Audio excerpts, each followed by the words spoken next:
वंचित बहुजन आघाडीच्या जिल्हाध्यक्ष मंजुषा निंबाळकर यांच्या मार्गदर्शनाखाली पॅनल सज्ज, विकासासाठी कटिबद्धतेचा निर्धार।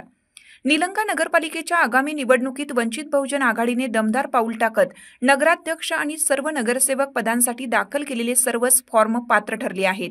त्यामुळे वंचित बहुजन आघाडीचे संपूर्ण पॅनल आता अधिकृतपणे निवडणुकीच्या रिंगणात उतरले असून निलंग्यातील राजकीय समीकरणात नवीन उत्सुकता निर्माण झाली आहे। जिल्हाध्यक्ष मंजुषा निंबाळकर यांच्या थेट मार्गदर्शनाखाली उभे राहिलेले हे पॅनल सामाजिक न्याय, पारदर्शकता आणि सर्वसमावेशक विकासाचे धोरण घेऊन पुढे जात आहे। स्थानिक पातळीवरील तक्रारी, प्रलंबित प्रश्न आणि विकासाच्या कामांना गती देण्यासाठी वंचित बहुजन आघाडीने निलंग्याचा नवा विकास आराखडा या संकल्पनेवर भर देण्याचा इरादा व्यक्त केला आहे। पॅनलमधील उमेदवारांनी निवडणुकीची तयारी जोरात सुरू केली असून निलंग्यातील प्रत्येक घटकापर्यंत पोहोचत प्रभावी प्रचार मोहीम सुरू केली, अशी माहिती पक्षाकडून देण्यात आली। पक्षाचे म्हणणे आहे की निलंग्याचा सर्वांगीण विकास, स्वच्छ प्रशासन, नागरिकांना न्याय आणि नवनवीन प्रकल्पांची अंमलबजावणी हे प्रमुख उद्दिष्ट ठेवूनच ही निवडणूक लढवली जाणार आहे। वंचित बहुजन आघाडीच्या या पूर्ण पॅनलमुळे निलंगा नगरपालिकेची निवडणूक अधिक रंगतदार आणि चुरशीची होणार असे राजकीय वर्तुळात संकेत मिळत आहेत। वंचित बहुजन आघाडीचा विजय हो, वंचित बहुजन आघाडीचा विजय हो। बाळासाहेब तुम आगे बढ़ो, हम तुम्हारे साथ हैं। बाळासाहेब तुम आगे बढ़ो, हम तुम्हारे साथ हैं। वंचित बहुजन आघाडीचा विजय हो, वंचित बहुजन आघाडीचा विजय हो।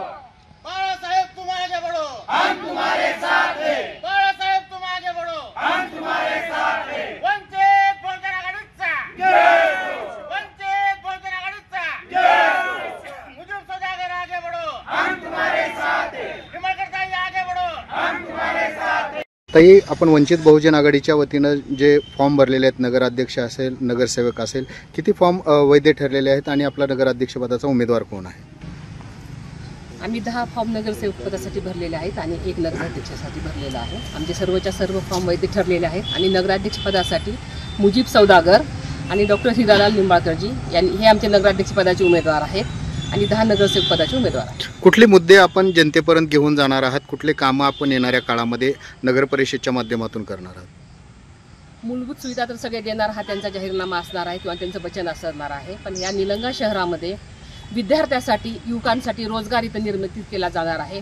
जो विधानसभेमध्ये माझा संकल्प होता त्याच दृष्टिकोनावर अजून आम्ही भार देऊन निलंग्यामधले MIDCचा प्रश्न असेल, निलंग्यामध्ये आता फक्त 1 महिनाभर तर रोजगार निर्मूलन झालेलं आहे निवडणुका लागल्यापासून। त्या युवकांना मी 5 वर्ष त्यांना येणाऱ्या काळामध्ये निलंगा शहरामध्ये कसा रोजगार उपलब्ध करून देण्यात येईल, ज्येष्ठ नागरिकांसाठी काय सुविधा असतील, आरोग्याच्या सुविधा असतील प्रत्येक वार्डामध्ये, प्रत्येक प्रभागामध्ये, आणि एक नवीन दृष्टिकोन निलंग्याला देण्याचा आम्ही प्रयत्न करणार आहोत। जसे की आपण म्हणालात अपक्ष सुद्धा आपल्या संपर्कात आहेत, त्याच्याबद्दल काय सांगाल?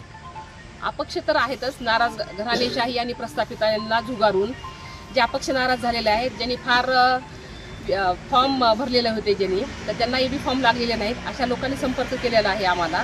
तर अशा लोकांना पण आम्ही पुरस्कृत करून आणि आमचं पॅनल उभा करून प्रवेश देणार आहोत। जनतेला काय आवाहन कराल?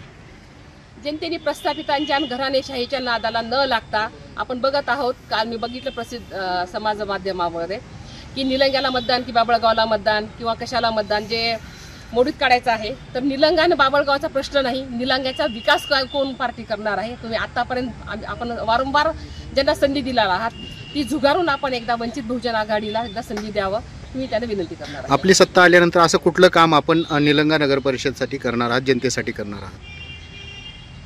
24 तास पाणी पुरवठा इथं निलंग्यामध्ये देण्याचा आम्ही प्रयत्न करणार आहोत। आणि मी निलंग्यामध्ये आता कर भरण्यासाठी जेव्हा गेले होते, जे इथले अशोकनगर बस्तीचा प्रश्न असेल किंवा जे कबाले आहेत इथले किंवा गायरानाचा प्रश्न आहे, मोकाट जनावरांचा प्रश्न आहे, असे असंख्य मुद्दे आहेत, हे घेऊन मी जाणार।